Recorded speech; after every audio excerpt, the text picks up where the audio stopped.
நீங்கள் பலனடைவீர்கள் என்ற புஸ்தகத்திலிருந்து எப்போதும் வளருதல் என்ற தலைப்பின் கீழ் கேட்போம்.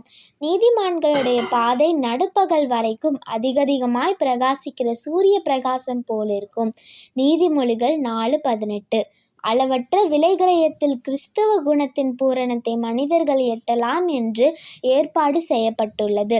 சத்தியத்தை கேட்பதற்கு ஸ்லாக்கியத்தை பெற்றிருந்தவர்களுக்கும் பரிசுத்த வேதத்தை தேவனுடைய குரலாக எடுத்துக்கொள்ள வேண்டுமென்று பரிசுத்த ஆவியானவரால் உணர்த்தப்பட்டிருந்தவர்களுக்கும் ஆவிக்குரிய வாழ்க்கையில் குன்றி போவதற்கான எந்த சாக்கும் அவர்களுக்கு இல்லை. தேவன் கொடுத்திருக்கிற திறனை பயிற்றுவிப்பதன் மூலம் அவர்கள் அனுதினமும் கற்று உண்மையான ஒவ்வொரு விசுவாசிக்கும் அளிக்கப்பட்டிருக்கிற ஆவிக்குரிய உற்சாகத்தையும் வல்லமையையும் அனுதினமும் பெற வேண்டும்.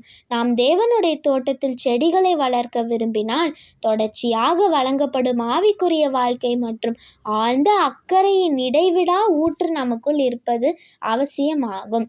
அப்பொழுது நம்முடைய கர்த்தராகிய இயேசு கிறிஸ்துவின் மேலுள்ள விசுவாசத்திலும் அவரை அறிகிற அறிவிலும் வளர்ச்சி காணப்படும்.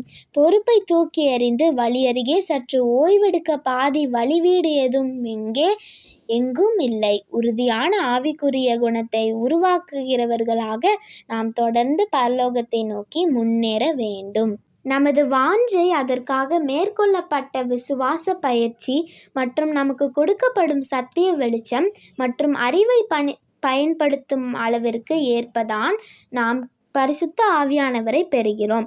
பரிசுத்த ஆவியை நாம் பெற்றுக்கொள்ளக்கூடிய திறனுக்கும் பிறரிடம் அவரை வெளிப்படுத்தும் ஆற்றலுக்கும் ஏற்றவாறுதான் அவர் நமக்கு வழங்கப்படுவார்.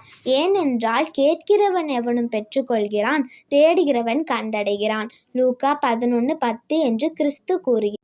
கிறிஸ்துவின் விலையேற பெற்ற கிருபையை உண்மையாய் தேடும் நபர் தான் ஏமாற்றமடைய வேண்டியதில்லை என்பதில் உறுதியோடு இருப்பார். இந்த வாக்குத்தத்தமானது யார் நம்மை ஏமாற்ற மாட்டாரோ அவரால் நமக்கு கொடுக்கப்பட்டுள்ளது. மேலும் இந்த வாக்குத்தத்தம் ஒரு விதியாகவோ அல்லது கோட்பாடாகவோ கூறப்படவில்லை.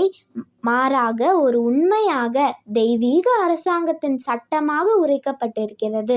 தேவனுடைய வார்த்தையை பரிசோதிக்கும் ஆய்வை நாம் தனிப்பட்ட விதத்தில் முயற்சி செய்தால் பரிசுத்த ஆவியானவரை பெற்றுக்கொள்வோம் என்பதில் நிச்சயத்துடன் இருக்கலாம்.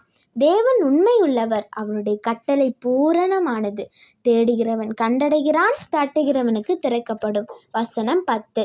ஆத்துமாவின் வாஞ்சைக்கு ஏற்றாற்போல் வெளிச்சமும் சத்தியமும் பிரகாசிக்கும். அவர்கள் நிரப்பப்படும்படியாக எல்லோரும் நீதியின் மேல் பசித்தாகமடைய வாஞ்சிப்பார்களாக. ஆமென்.